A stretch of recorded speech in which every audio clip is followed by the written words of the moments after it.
हाय बच्चों। बच्चों आज हम तीसरा मेथड स्टार्ट करेंगे। इसका नाम तो कोई ऐसा है नहीं इसका, लेकिन वर्किंग रूल क्या है, जो इसका जो इंडिपेंडेंट वेरिएबल है उसको हम चेंज करेंगे किसी दूसरे इंडिपेंडेंट वेरिएबल में। जैसे कि यहाँ पर ये क्वेश्चन जो है इसमें इंडिपेंडेंट जो वो x है, लेकिन मैं x को किसी नए वेरिएबल में चेंज करूंगा। लेकिन जब भी हम किसी इक्वेशन को या किसी भी दूसरे इंडिपेंडेंट को बदलते हैं तो हमें एक संबंध चाहिए होता है। तुमने देखा होगा जब हमने होमोजीनियस वाले क्वेश्चन किए थे, जो हमारा एक चैप्टर था होमोजीनियस डिफरेंशियल इक्वेशन का, उसमें भी इंडिपेंडेंट चेंज किया जाता है, x को z में बदला जाता है। एक संबंध होता है x इक्वल टू e की पावर z। तो ऐसे ही यहाँ पर हम इसके अंदर x को z चेंज करेंगे किसी नए इंडिपेंडेंट में, मान लो z में चेंज करेंगे, तो हमें x और z के बीच में एक संबंध चाहिए। अब यह बात उठती है वो क्यों चाहिए, तुम्हें क्यों चेंज करना चाहते हो, जिससे कि ये डिफरेंशियल इक्वेशन आराम से सोल्व हो जाए। अब ये आराम से कब सोल्व होगी? अब यहां पर पी आर क्यू क्या है, हमारे ये फंक्शन होते हैं एक्स के रूप में। अगर पी आर क्यू कॉन्स्टेंट बन जाए, पी आर क्यू दोनों ही कॉन्स्टेंट बन जाए, तो ये इक्वेशन बड़े आराम से सोल्व जाएगी। फिर तो ये विद कॉन्स्टेंट कोफिशिएंट हो जाएगी और सी एफ और पी आई निकाल कर हम सोल्व कर लेंगे। तो यहां पर हम यही करने जा रहे हैं कि जो इंडिपेंडेंट है उसको हम किसी दूसरे इंडिपेंडेंट में चेंज करेंगे किसी रिलेशन के द्वारा। वो रिलेशन ढूंढेंगे क्या होगा, और जिस ऐसा रिलेशन ढूंढेंगे जिससे कि P और Q D by D X का जो कोफिशिएंट है और जो y का कोफिशिएंट है ये कांस्टेंट बन जाए। तो यही इसका मेथड का प्रोसीजर है। तो मैं यहां पर एक फंक्शन ढूंढूंगा x और z में, जिससे कि डी बाई डी एक्स का कोफिशिएंट और y का कोफिशिएंट वो कांस्टेंट बन जाए। तो कैसे कैसे ढूंढते हैं वो मैं तुम्हें बताता हूं, ठीक है। फिलहाल हम इसे 1 डाल लेते हैं, ये हमारी 1 है। तो हम क्या करेंगे वो लिख देता हूं पहले मैं। हम चेंज करेंगे x को z में, we change x into Z by A relation. अब वो रिलेशन क्या है अभी नहीं पता हमें, वो बाद में ढूंढेंगे। रिलेशन मान लो वो रिलेशन है ये z equal to F X. Z और एक्स में एक संबंध है, उसके द्वारा हम इसे चेंज करेंगे। अब कैसे कैसे चेंज करेंगे और कैसे वो संबंध ढूंढेंगे वो समझाना तो मैं बस। यहां ध्यान दीजिए, देखिए यहां पर डी वाई डी एक्स है, इंडिपेंडेंट हमारा x है, लेकिन मैं चेंज करना चाहता हूं z में। तो मैं इसको ऐसा लिख सकता हूं, इस तरह से ये लिख दिया। तो यहां पर डी वाई डी जेड रह जाएगा, ठीक है। इसे यहीं पर रोक लीजिए 1 मिनट के लिए। इसी तरह से मैं डी टू वाई को चेंज करूंगा, D two Y D X square को मैं इसे ऐसे लिख देता हूं, डी डी एक्स, और अंदर लिख देता हूं D Y over D X. D Y D X की वैल्यू मैं सेकंड से भर लेता हूं, सेकंड से यहां से भरता हूं ये वाली वैल्यू। तो D Y over D Z और यहां पर आ जाएगा D Z over D X. अब मैं इसे फर्स्ट और सेकंड से डिफरेंशिएट करूंगा इसको। तो फर्स्ट मेरा ये है, सेकंड ये रहा है। फर्स्ट ऐसा कैसे ही ये रहा, और जब मैं इसे डिफरेंशिएट करूंगा x के रिस्पेक्ट में तो यहां हो जाएगा D two Z over D X square. अब मैं फर्स्ट का डिफरेंशिएट करूंगा, लेकिन बड़ी सावधानी से करूंगा, उसे देखना कैसा करूंगा मैं। डी वाई डी जेड ये मैंने ऐसे लिख दिया अभी फिलहाल कि फर्स्ट वाले का करना है मुझे x के रिस्पेक्ट में, और दूसरे वाला मेरा ऐसा का ऐसा ही है। ध्यान सुनना मैं कैसे करूंगा यहाँ पर। D Y over D Z ये वाला, फिर D two Z over D X square, तो मैंने ये सेम लिख दिया। यहाँ पे देखो, यहाँ पर हो रहा है जेड के, लेकिन मुझे करना है एक्स के, तो मैं इसे चेंज करूंगा। यहाँ लिखूंगा डी डी जेड, यहाँ पर लिखूंगा D Y over D Z, और पीछे लिखूंगा D Z over D X, ये रहा। और पीछे वो हमारा D Z over D X चल ही रहा है, वो वाला। भाई डी जेड कैंसिल तो रहेगा तो डी डी एक्स ही। तो इसका मतलब हुआ क्या वो तो बता रहा हूँ मैं तुम्हें। तो D Y D Z, D two Z over D X square.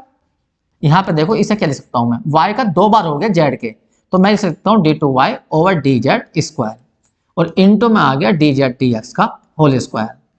अब ये वैल्यू, ये वाली वैल्यू और ये वाली वैल्यू दोनों की दोनों इसमें भरो, पुट इन 1 के अंदर। अब मैं 1 में रखने जा रहा हूं, पुट इन 1। जब 1 में रखेंगे हम तो पहला था डी टू वाई, तो ये वैल्यू भरनी है तुम्हें, D Y over D X D two Z over D X square plus K D two Y over D Z square into में D Z over D X का whole square. ये तो मैंने D two Y D X square की value हो रही। फिर होता है पी, फिर होता है डी वाई डी एक्स की वैल्यू ये भर दी मैंने, D Y over D Z, और D Z over D X, ये रहा।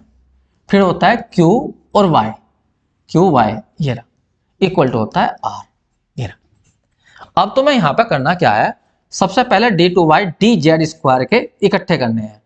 D two Y D Z square का केवल यहाँ है और कहीं नहीं है, उसके साथ में है डी जेड डी एक्स का स्क्वायर, ये रहा। फिर तुम्हें करने हैं D Y over D Z के इकट्ठे।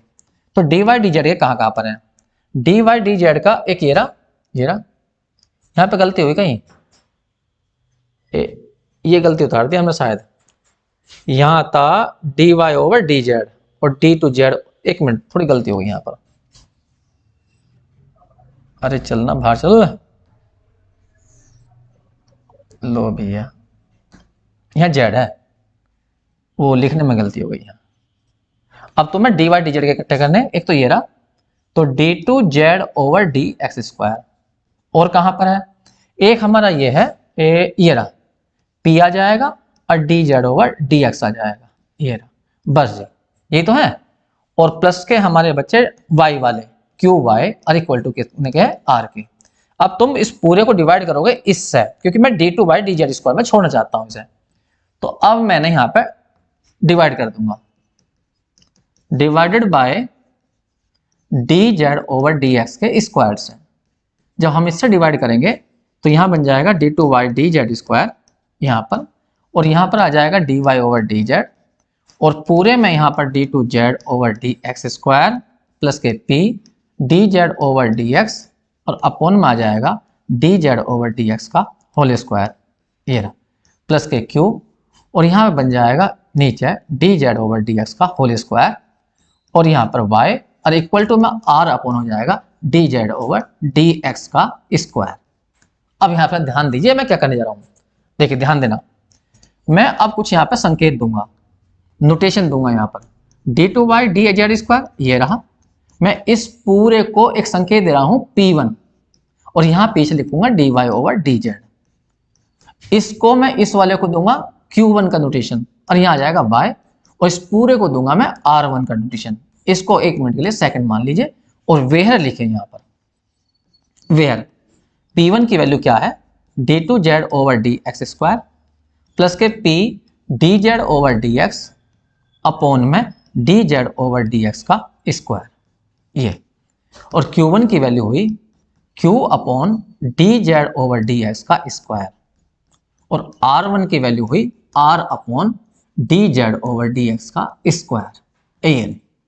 अब यहां पर सोचिए, ये इक्वेशन में अब तुम्हारा यहां पर जो जेड आ रहा है, यहां पर देखो इंडिपेंडेंट कौन हो गया, डिपेंडेंट तो y है, इंडिपेंडेंट हो गया तुम्हारा जेड। लेकिन अब यहां पर दिक्कत क्या है, P1 हमारा ये है, और यहां पर z और x में, यहां पर देखो z डिपेंडेंट है, x इंडिपेंडेंट है, हमें संबंध एक ढूंढना होगा z और x में।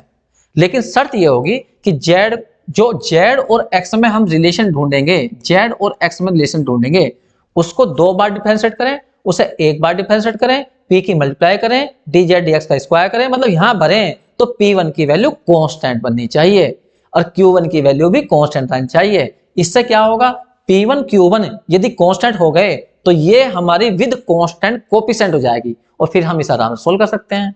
तो यहाँ जो समस्या है वो है ये संबंध ढूंढने की, ये संबंध इस तरह ढूंढा जाए जिससे कि ये P1 Q1 R1 नहीं, P1 Q1, क्योंकि यही तो कोफिशिएंट कांस्टेंट करने, ये जो है हमारे कांस्टेंट बन जाए।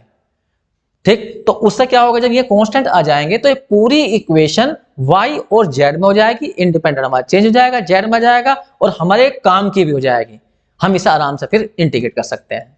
लेकिन सबसे बड़ी समस्या अब खड़ी होती है कि वो संबंध क्या होगा z और x में, जैसे कि P1 Q1 दोनों कांस्टेंट बन जाए। तो वो संबंध 2 तरीके से ढूंढा जाता है, और वो संबंध मैं ढूंढ के दिखाता हूं तुम्हें कैसे ढूंढेगा। फिलहाल हम इसे ऊपर लेके चलते हैं, ठीक है।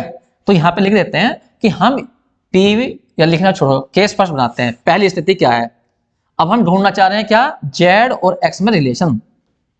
मैं यहां पे लिख देता हूं, अब हम रिलेशन निकालेंगे, रिलेशन बिटवीन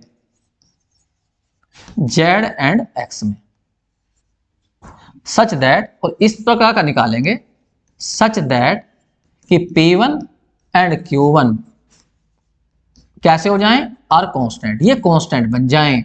ऐसा संबंध ढूंढने की कोशिश करेंगे। ये हमारा मेन पर्पज है इस चैप्टर के अंदर, इस मेथड के अंदर। तो सबसे पहला इसे दो तरीके से ढूंढने जाते हैं। ये पहला हमारा केस फर्स्ट बनाते हैं। पहले हम P1 पे ध्यान देते हैं कि P1 को कांस्टेंट कैसे बनाया जाए। ठीक है, तो P1 को कांस्टेंट में भी हम चाहते हैं कि P1 को जीरो कर दिया जाए। अगर P1 जीरो ही हो जाए तो और भी क्वेश्चन हमारा आसान हो जाएगा। P1 जीरो लिख देंगे तो ये टर्म ही पूरी खत्म हो जाएगी। जीरो तो है तो कांस्टेंट ही, तो क्वेश्चन भी आसान बनेगा, बस ये रह जाएगा और ये रह जाएगा। तो इसलिए हम पहले करते हैं सेलेक्ट। यहां पर अगर हम यह पहले लेट करते हैं कि मान लो P1 की वैल्यू जीरो हो जाती है, तो फिर इसके मतलब इसकी value d2z over dx square plus K p dz over dx और अपॉन में d2 dz ओवर dx का स्क्वायर इक्वल टू क्या हो जाएगा, फिर जीरो हो जाएगा। इसको उठाकर उधर जाओ, नीचे वाले को उधर, तो ये इक्वेशन ऐसे बन जाएगी d2z over dx square plus K p dz over dx equal to zero. थोड़ी देर के लिए dz dx को कुछ मानिए, मान लीजिए सपोज करिए तुमने t मान लिया, तो इसको ऐसे लिखना ddx और dz ओवर dx और यहाँ पर p dz ओवर dx। थोड़ी देर के लिए dz dx की जगह t लिखिए, तो dt ओवर dx बन जाएगा। और मैं इसको उधर भी ले जा रहा हूँ माइनस के p और यहाँ t, मैं इसे वेरिएबल सेपरेट कर रहा हूँ, इसे इंटीग्रेट कर रहा हूँ, dt अपॉन t आ जाएगा और माइनस के p और dx आ जाएगा। अब इसे इंटीग्रेट कर लीजिए, मैं ही कर लूँ सामने, इंटीग्रेट करिए। जब तुम यहाँ पे इंटीग्रेट करोगे तो इधर तो हो जाएगा log t। इधर तुम इंटीग्रेट नहीं कर सकते क्योंकि तुम्हें p का नहीं पता है, तो तुमने ऐसे ही लिख दिया। कांस्टेंट मत जोड़ना क्योंकि हम एक संबंध ढूंढ रहे हैं, यहाँ पर रिलेशन ढूंढ रहे हैं। अभी कांस्टेंट नहीं जोड़ेंगे, अब यहाँ से t हटा देंगे, वो log हटा देंगे, तो ये आ जाएगा e की पावर माइनस p dx। अब t की वैल्यू खोल लेंगे, t की वैल्यू थी dz over dx equal to आ गया e की पावर माइनस p dx, ये रहा। अब इसे दोबारा इंटीग्रेट कर देंगे। जब हम इंटीग्रेट करेंगे दोबारा तो z इक्वल टू इंटीग्रेशन का साइन लगा देंगे, कर नहीं पाएंगे अभी, ये लिख दिया। अब देखिए यदि ये जब ये इंटीग्रेट हो जाएगा, भाई p तो हमें पता ही होगा p क्या है, फिर x के रिस्पेक्ट में इंटीग्रेट करेंगे, e की पावर में लिखेंगे, ये तो ये साइड पूरी की पूरी क्या में होगी, x में होगी, तो ये संबंध कैसा होगा, z और x में आ जाएगा। तो ये एक हमने फॉर्मूला बना दिया कि z की वैल्यू z और x में रिलेशन इसके द्वारा निकाल देना। तो इससे क्या होगा, 100% P1 की वैल्यू जीरो आएगी क्योंकि P1 इक्वल टू जीरो लेने पे ही तो बना है ये। लेकिन ये फॉर्मूला तभी अच्छा माना जाएगा यदि ये जो Q की वैल्यू है, एक Q1 की जो वैल्यू है, Q1 की वैल्यू को भी कांस्टेंट बना दे। भाई तुमने ये क्या, ये जो फॉर्मूला बनाया ये P1 इक्वल टू जीरो लेकर बनाया, ठीक है, ये टर्म खत्म होगी। लेकिन क्या पता जब हम z की जो वैल्यू है वो यहां बने dz ओवर dx के अंदर डिफरेंशिएट करेंगे z को, और ये मान लीजिए किसी वजह से कांस्टेंट ना बना, तो फिर ये मेथड फेल हो जाएगा हमारा, क्योंकि हमें संबंध ऐसा ढूंढना है z और x में जिससे कि दोनों ही कांस्टेंट बन जाए। तो हो सकता है ये मेथड फेल हो जाए।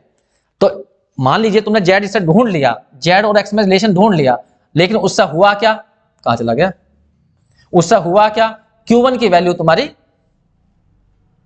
कहां गया, हाँ Q1 की वैल्यू तुम्हारी कांस्टेंट नहीं बनी, कांस्टेंट नहीं बनी। अगर कांस्टेंट बन गई तो इससे जो संबंध आएगा वो तुम्हारे लिए बहुत बेस्ट हो गया। लेकिन यदि मान लीजिए किसी वजह से Q1 की वैल्यू वेरिएबल में आई तो ये मेथड काम नहीं करेगा, ये वाला ये जो फंक्शन तुमने बनाई है ये बढ़िया नहीं है फिर तुम्हारे लिए। फिर मैं दूसरा तरीका बनाता हूं, केस नंबर सेकंड लगाते हैं। अब जैसा हमने आपकी बात जो फंक्शन ढूंढी P1 को जीरो बना के ढूंढी, तो केस सेकंड में हम दूसरा तरीका लगाएंगे, आपका जीरो नहीं बनाते। हम कहेंगे कि मान लीजिए Q1 की वैल्यू भी तो कांस्टेंट होनी चाहिए, आपके Q1 की वैल्यू हम कोई कांस्टेंट रख लेते हैं, और वो भी कांस्टेंट रखेंगे चाहे प्लस में लेना है माइनस में लेना या a स्क्वायर, मतलब यहां पर इसे कांस्टेंट लेके चलना है। ध्यान देना एक मिनट को, फिर बता रहा हूं। देखिए यहां पर पहले जो फंक्शन ढूंढी हमने z और x में ढूंढा है वो P1 को जीरो बनाकर ढूंढा। अब की बार हम चाह रहे हैं भाई हमें तो ये तो ढूंढना कि P1 और Q1 दोनों कांस्टेंट चाहिए। एक बार P1 इक्वल टू जीरो लेकर हमने संबंध ढूंढ लिया, चला पता उससे कि Q1 कांस्टेंट नहीं बन पाया, तो ये वाला हमारा तरीका बेकार हो गया। तो अब हम दूसरे तरीके ढूंढते हैं Q1 के द्वारा, Q1 को कांस्टेंट लेके चलते हैं, तो उससे ढूंढते हैं कोई फंक्शन मिल जाए तो देखो कैसे ढूंढ रहे हैं। यहां पर देखो ध्यान से।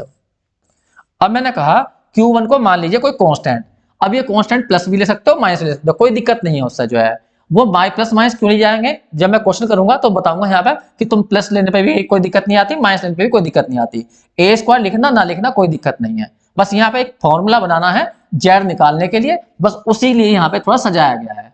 अब क्या करना है तुम्हें, Q1 की वैल्यू खोलनी है। Q1 तुमने ऊपर देखो, Q1 लिया था तुमने, एक मिनट, Q1 जो लिया था तुमने ऊपर Q upon D Z over D X का स्क्वायर लिया था। ये ऊपर दिखा देता हूं मैं तुम्हें। ए Q1 की वैल्यू थी हमारी यहाँ पर, ये तो मैं Q1 को कांस्टेंट लेके चल रहा हूं और फिर मैं एक रिलेशन ढूंढना चाहता हूं जेड और एक्स में, यहाँ पर। ठीक है, तो इसका मतलब यहाँ पर क्या आ गया, Q upon D Z over D X का स्क्वायर इक्वल टू हमने ले लिया कांस्टेंट, ये ले लिया, ये ना। ठीक है, Q को इधर ले जाइए, तो 1 upon D Z over D X का स्क्वायर इक्वल टू आ जाएगा प्लस माइनस ए स्क्वायर अपॉन Q, क्योंकि मुझे जेड और एक्स में संबंध चाहिए। उल्टा कर दीजिए, तो ये D Z over D X का स्क्वायर इक्वल टू आ जाएगा plus minus Q upon A square, ये रहा। फिर यहाँ पर स्क्वायर को उधर ले जाइए, तो यहाँ पर D Z over D X equal to आ जाएगा अंडर रूट में डालकर plus minus Q upon A square. अब मैं बताता हूँ दिक्कत क्या आती है।